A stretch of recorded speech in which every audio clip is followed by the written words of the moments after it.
नमस्कार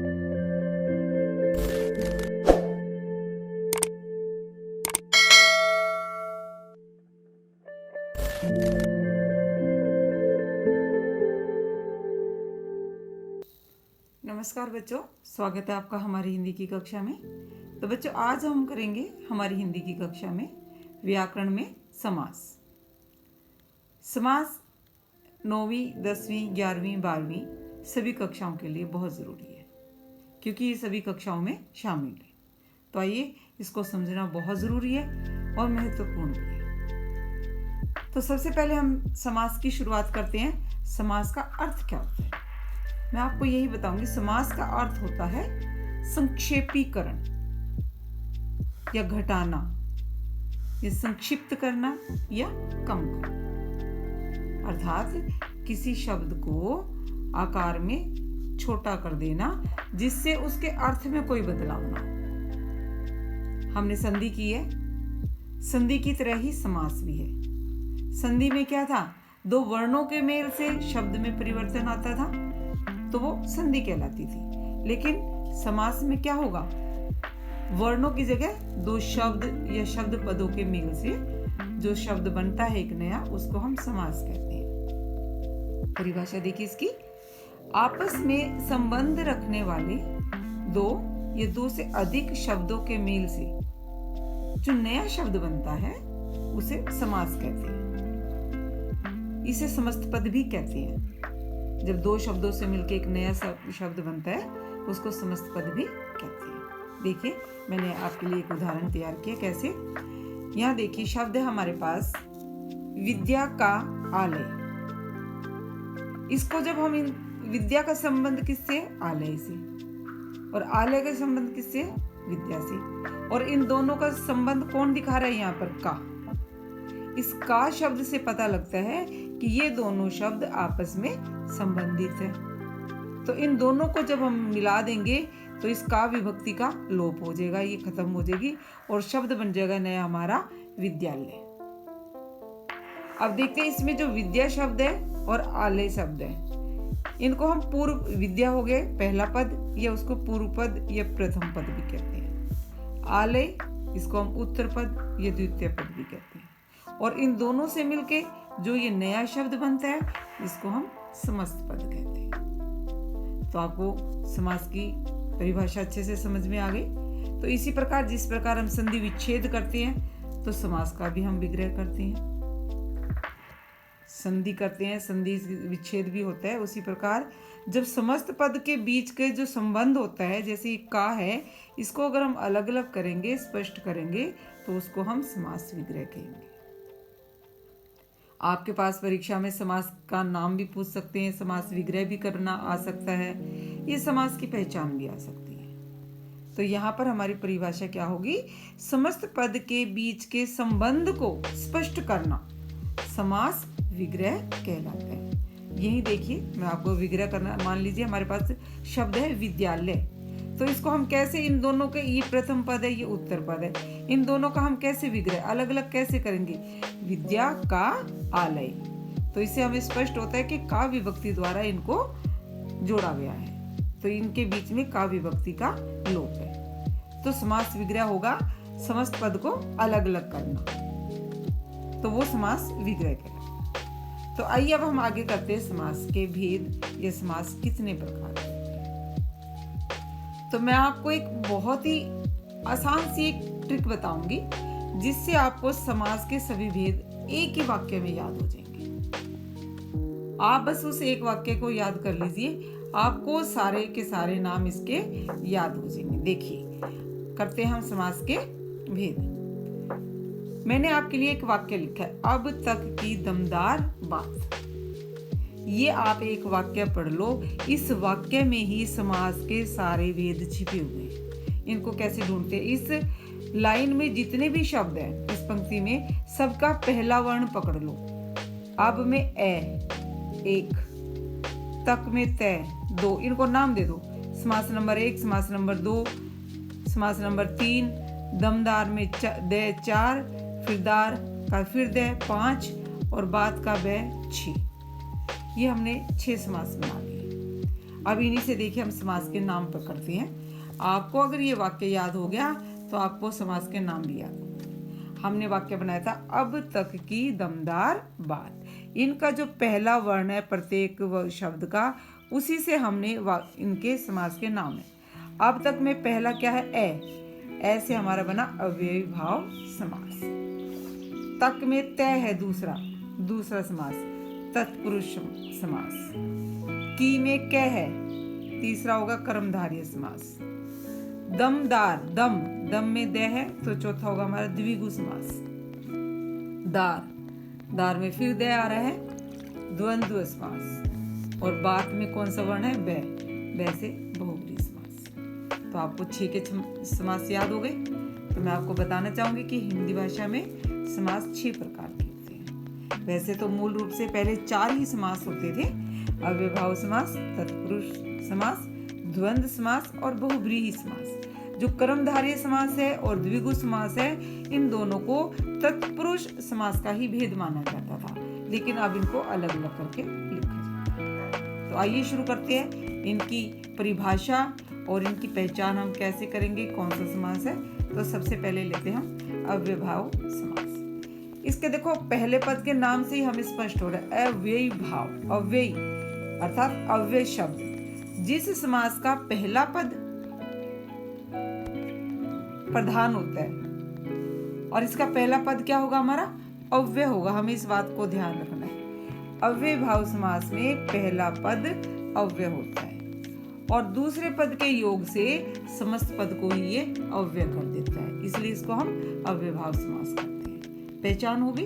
अव्यय भाव समास में पहला पद क्या होगा, अव्यय, और यही पद प्रधान होता है इसमें। और ये पद जब दूसरे पद के साथ मिलता है तो पूरे समस्त पद को ही अव्यय कर देता है। देखिए उदाहरण मैं आपको समझाती हूँ। यहाँ देखिए आ जन्म का पहला पद क्या है, आ।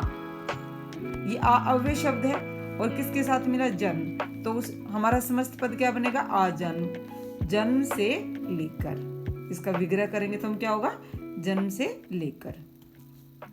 प्रतिदिन, प्रति भी अव्यय शब्द है तो हमें पहचान होगी। पहला पद अव्यय है तो कौन सा समास होगा, अव्ययभाव समास। प्रत्येक दिन। यथा संभव, यथा में भी पहला पद क्या है, अव्यय है। यथा अव्यय शब्द है तो पूरा ही अव्यय हो जाएगा समस्त पद। जितना संभव हो सके, अर्थात पहला पद प्रधान होता है और इसकी पहचान ये होगी कि पहला पद अव्यय होता है। जिसमें हमें पहला पद अव्यय दिखाई दे तो कौन सा समास कहेंगे, उसको अव्ययभाव समास कहेंगे। ये हो गया हमारा अव्ययभाव समास। उसके बाद दूसरा है हमारा तत्पुरुष समास। अब इस देखो अव्ययभाव समास में प्रथम पद प्रधान था, तत्पुरुष समास में दूसरा पद प्रधान होता है। देखिए परिभाषा, जिस समास का दूसरा पद प्रधान हो और पहला गौण होता है, मतलब दूसरा गौण मतलब जो मुख्य नहीं है, उसे हम तत्पुरुष समास कहते हैं। इस समास में दोनों पदों के बीच में कारक की विभक्तियों का लोप होता है। कारक आपने पढ़ा हुआ है, तो जो कारक की विभक्तियां होती है उनकी विभक्तियों का लोप तत्पुरुष समास में होता है। जिस पद में जिस भी कारक की विभक्ति का लोप होता है तो उसका नाम भी उसी समास पर होता है। तो इस प्रकार तत्पुरुष समास के 6 भेद है। अब आप कहेंगे कारक के तो 8 भेद होते हैं। कारक 8 प्रकार के हैं तो इसमें 6 भेद कैसे बताए। तो आइए पहले मैं आपको थोड़ा सा कारक के बारे में बताती हूँ। कारक क्या है, कारक वो शब्द होते हैं जो संज्ञा या सर्वनाम का वाक्य में क्रिया के साथ किस रूप में उसका संबंध है उसको प्रकट करते हैं, उनको हम कारक बोलते हैं। कारक के 8 भेद होते हैं। ये देखिए मैंने आपके लिए यहाँ तैयार किया है। 8 प्रकार होते हैं। पहला कर्ता, कर्ता की विभक्ति होती है ने। कर्ता ने कर्म को करण से या फिर के द्वारा, संप्रदान के लिए, अपादान से जुदाई। जुदाई मतलब इसमें से का अलग होने का भाव होता है। उसमें से करण में से मतलब के द्वारा, उसके साथ, और यहां से का अर्थ होता है अलग होने का भाव अपादान कारक में। उसके बाद है संबंध का, के, की, अधिकरण में, पर, और अंतिम है संबोधन हे, अरे। तो मैं आपको बताना चाहूंगी जो हमारा समास है उसमें कारक का जो पहला भेद होता है कर्ता, ये नहीं होता। कर्ता की विभक्ति को हम नहीं गिनते। और इसी प्रकार इसका जो अंतिम पद है संबोधन, इसका भी इस्तेमाल नहीं होता। तो 8 है कुल, 8 में से 2 चल गए तो बचे कितने? 6। तो इस प्रकार तत्पुरुष समास में जो कारक की 6 जो कारक हैं उनकी विभक्तियों का लोप किया जाता है। तो आइए थोड़ा सा आप कारक को, हम जो तत्पुरुष समास है जिसमें कारक की विभक्तियों का लोप होता है उसको और स्पष्ट करते हैं और उदाहरण के साथ मैं आपको समझाने का प्रयास करती हूँ।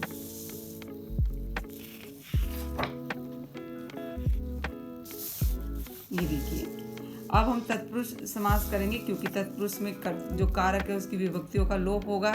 तो उसमें किस प्रकार हम करेंगे?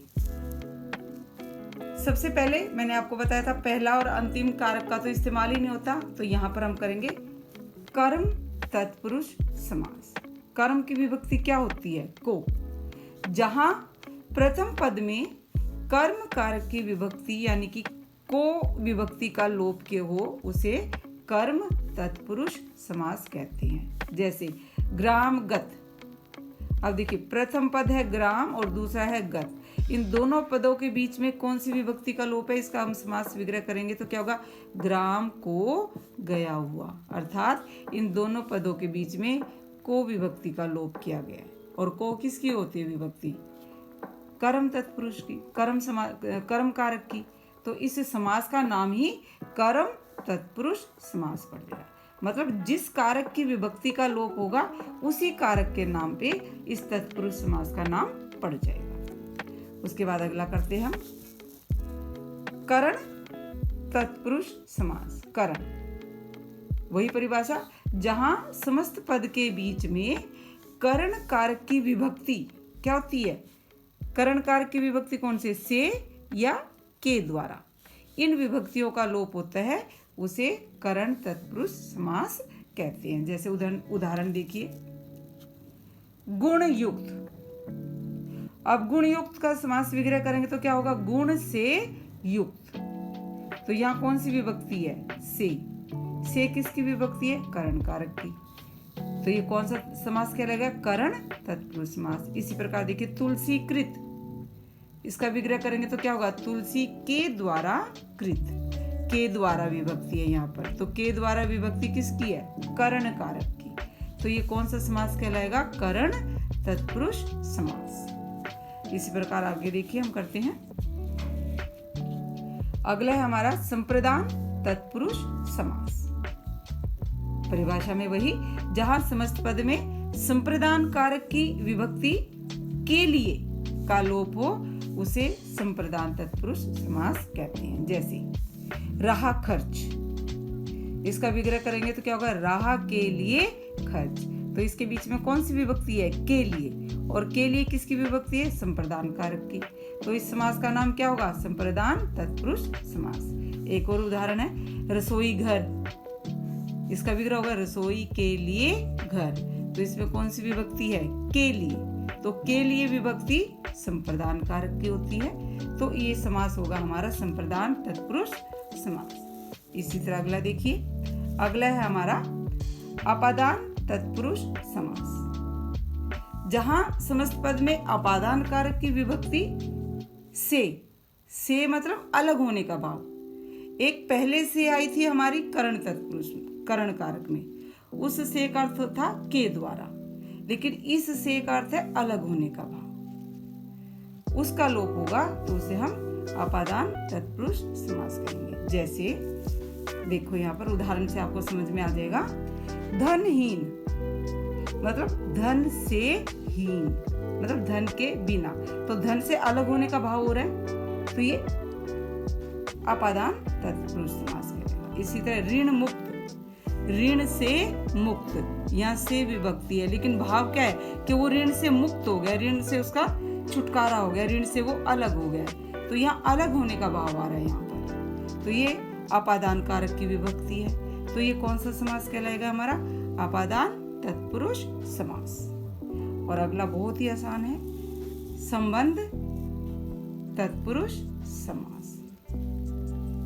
संबंध कारक है, उसकी कौन सी विभक्ति होती है? का, के, की, तो उसी का इसमें लोप होगा। देखिए, जहां समस्त पद में संबंध कारक की विभक्ति यानी कि का, के या की, इन किसी विभक्ति का लोप हो, उसे हम संबंध तत्पुरुष समास कहते हैं। जैसे देखिए, उदाहरण में आपको दिखा रही हूँ, आपको बहुत अच्छे से समझ में आएगा। देशवासी, इसका विग्रह करेंगे तो देश का वासी, यानी कि ये का जो विभक्ति का लोप हो रहा है, ये क्या बता रहा है? जो का है इस वासी का और देश का संबंध बता रहा है कि ये इस देश का रहने वाला है, तो ये संबंध तत्पुरुष समास। राजपुत्र, राजा का पुत्र, ये राजा और पुत्र का आपस में संबंध बता रहा है, तो ये का विभक्ति है, तो संबंध कारक की विभक्ति है, तो ये कौन सा समास कहलाएगा? संबंध तत्पुरुष समास। और इसी प्रकार इसका अंतिम भेद है अधिकरण, जो कारक है अधिकरण तत्पुरुष समास। यहाँ जिस समस्त पद में अधिकरण कारक की विभक्ति कौन सी होती है? में या पर, इन दोनों विभक्तियों का लोप होता है, उसे हम अधिकरण तत्पुरुष समास कहते हैं। जैसे सिर दर्द, सिर में दर्द, तो यहाँ कौन सी विभक्ति का लोप हो रहा है? में का, तो में किसकी विभक्ति है? अधिकरण कारक की, तो ये कौन सा समास कहलाएगा? अधिकरण तत्पुरुष समास। इसी तरह एक और देखिए, घुड़सवार, क्या होगा इसका विग्रह? घोड़े पर सवार, तो इनके बीच में कौन सी विभक्ति है? पर, और पर विभक्ति किसकी है? अधिकरण कारक की, तो ये कौन सा समास कहलाएगा? अधिकरण तत्पुरुष समास। तो इस प्रकार, क्योंकि अंतिम कारक होता है संबोधन और उसका तो समास में इस्तेमाल नहीं होता, पहले और अंतिम कारक की जो विभक्ति है वो समास में हम नहीं लेते, इसलिए ये 6 हमारे भेद होंगे तत्पुरुष समास के। तो ये अधिकरण तत्पुरुष समास अंतिम होगा। तो आइए अब करते हैं समास नंबर 3, यानी कि कर्मधारय समास। कर्मधारय समास में दोनों ही पद समान रूप से प्रधान होते हैं, पहला भी और दूसरा भी, और दोनों पदों में विशेषण विशेष्य या फिर उपमान उपमेय का संबंध होता है। विशेषण क्या होता है? जो संज्ञा सर्वनाम की विशेषता बताते हैं, और विशेष्य जिसकी विशेषता बताई जाती है। अर्थात पहले और दूसरे पद में एक तो विशेषण होगा और दूसरा विशेष्य होगा, या फिर एक उपमान होगा और दूसरा उपमेय। उपमान क्या होता है? जिसकी किसी प्रसिद्ध वस्तु की हम तुलना करते हैं किसी के साथ, वो उपमान कहलाता है, और जिसके साथ तुलना की जा रही है वो होगा उपमेय, जिसकी तुलना की जा रही है। तो आइए आपको मैं उदाहरण के द्वारा और अच्छे से समझाती हूँ उपमान उपमेय और विशेषण विशेष्य के बारे में। देखिए, यहाँ है नील कमल, इसका विग्रह करेंगे तो नीला है जो कमल, अर्थात यहाँ पर क्या बताया जा रहा है? कमल की विशेषता बताई जा रही है कि ये कमल नीला है, तो नील शब्द क्या होगा यहाँ पर? विशेषण, और कमल की विशेषता बताई जा रही है, तो कमल क्या है यहाँ पर? विशेष्य। तो इन दोनों में आपस में क्या संबंध बना? विशेषण का और विशेष्य का, तो ये कौन सा समास कहलाएगा? कर्मधारय समास। इसी तरह एक और उदाहरण देखिए, चंद्रमुख, चंद्र बहुत प्रसिद्ध है सुंदरता के लिए, तो चंद्रमा के साथ तुलना की जा रही है मुख की। देखिए इसका विग्रह कैसे होगा? चंद्र के समान मुख, तो यहाँ चंद्रमा क्या है? उपमान, चंद्रमा के साथ तुलना की जा रही है, तो चंद्रमा क्या है? उपमान, और किसकी तुलना की जा रही है? मुख की, तो मुख क्या यहाँ पर? उपमेय। तो इन दोनों पदों में क्या संबंध है? उपमान उपमेय का, तो ये कौन सा समास कहलाएगा? कर्मधारय समास। आइए एक दो उदाहरण और आपको दिखाती हूँ। इसी तरह देखिए, काली मिर्च, काली है जो मिर्च, इस मिर्च की क्या विशेषता है? कि ये काली है, तो काली शब्द क्या है? विशेषण है, किसकी विशेषता बता रही है? विशेषण मिर्च की, तो मिर्च है विशेष्य, विशेष्य विशेषण, तो इनका संबंध क्या है आपस में? विशेषण विशेष्य का, तो कर्मधारय समास।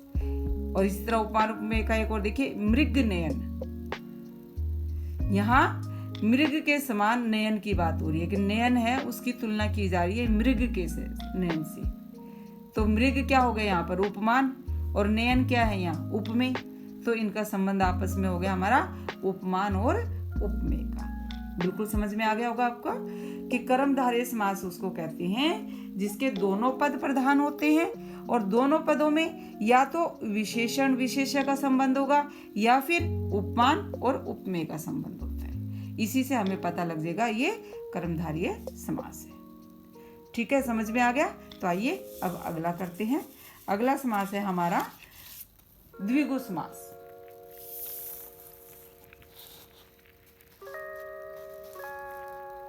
द्विगु, देखिए नाम से ही आपको पता लग जाएगा ये क्या है। द्वि, द्वि माने दो, एक संख्या होती है दो। द्विगु समास अर्थात इसका जो पहला पद है वो संख्यावाची है और पहले ही पद इसका प्रधान होता है। तो पहचान हो गई। जिस समास में पहला पद संख्यावाची हो तथा दोनों पद मिलकर समूह का बोध कराए, एक ग्रुप का बोध कराए, उसे द्विगु समास कहते हैं। बहुत ही आसान सा समास है, आपको नाम से ही पता लग जाएगा। द्वि, द्वि माने दो।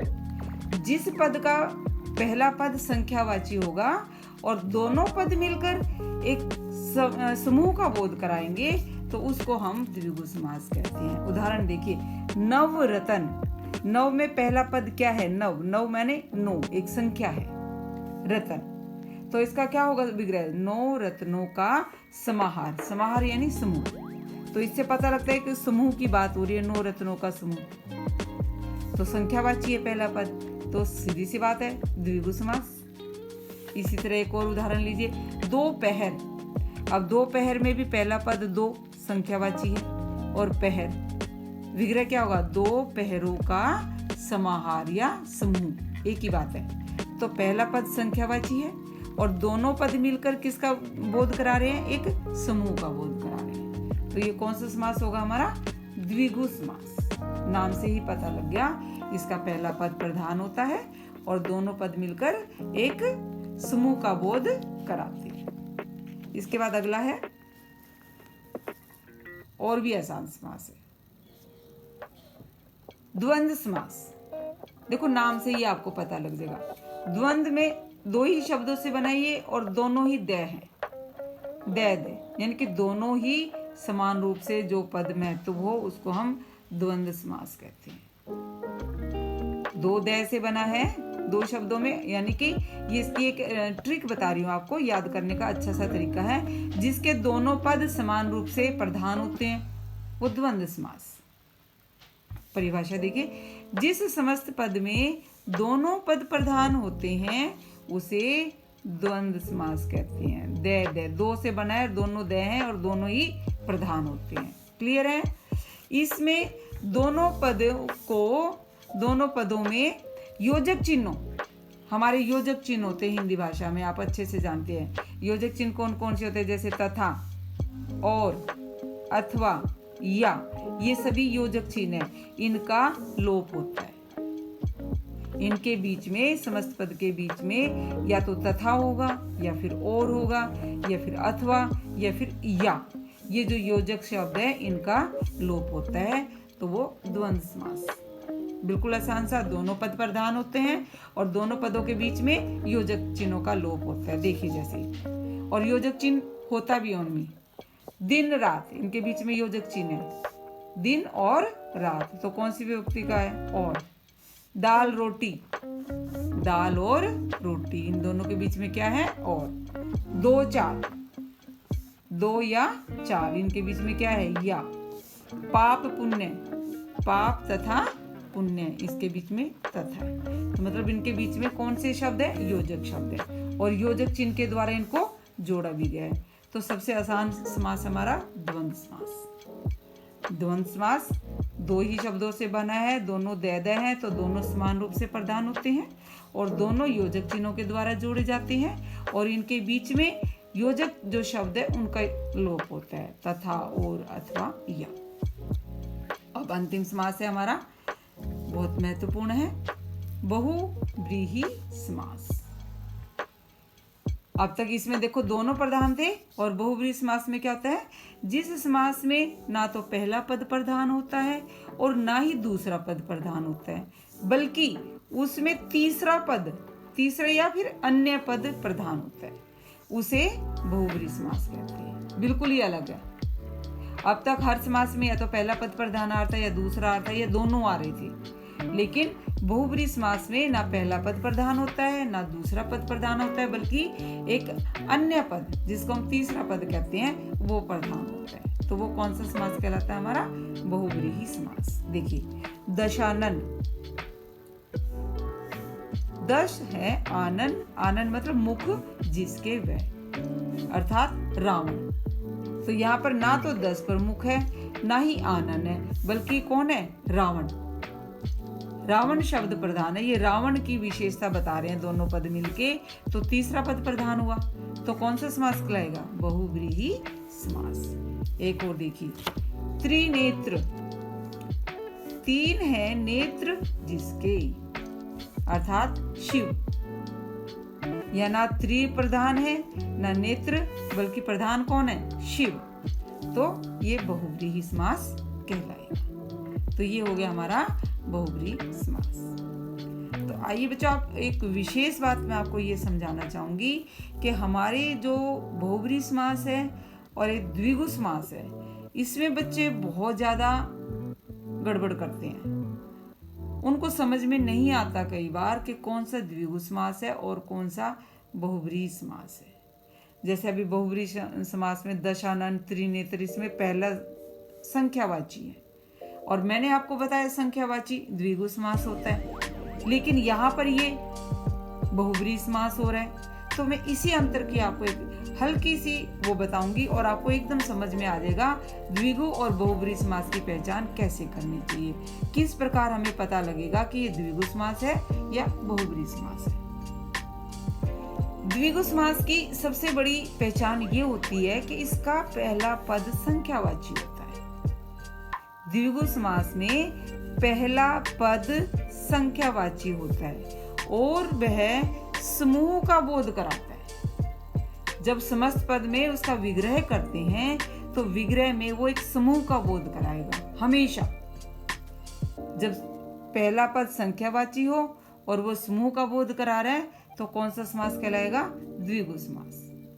और बहुब्रीहि समास का क्या होता है, बहुब्रीहि समास में पहला पद संख्यावाची होते हुए भी वह समूह का बोध नहीं कराता, अपितु उसका एक विशेष अर्थ निकलता है और उसका तीसरा पद प्रधान होता है। जैसे देखिए मैं आपको समझा रही हूँ, इनसे आपको बिल्कुल समझ में आ जाएगा। ये देखिए दशानन है, दशानन में पहला पद क्या है, 10 जमा आनन, 10 है आनन जिसके। पहला पद संख्यावाची है, लेकिन जब इसका हम विग्रह कर रहे हैं तो किसका बोध करा रहे हैं, ये रावण का। ये नहीं कहेगा 10 आननों का समूह, नहीं कह रहा, समूह नहीं हो रहा, तो इसका मतलब ये द्विगु समास नहीं है। कौन सा समास है ये बहुब्रीहि समास है। इसी प्रकार अगला देखिए, त्रिनेत्र, तीन है नेत्र जिसके, इसका भी तो पहला पद संख्यावाची है।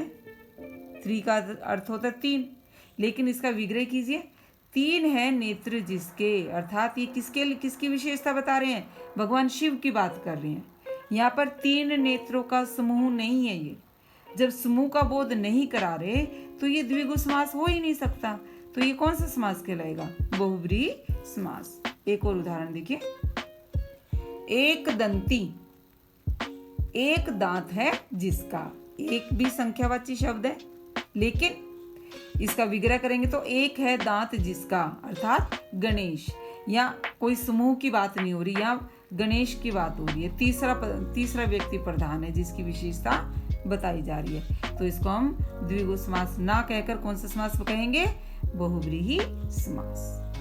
तो ये विशेष बात है, इसको अगर आप ध्यान कर लोगे तो आप कभी भी द्विगु समास और बहुब्रीहि समास में कभी भी आपको गड़बड़ करने की वो दिक्कत नहीं आएगी। आप तुरंत पहचान जाओगे कौन सा द्विगु समास है और कौन सा बहुब्रीहि समास है।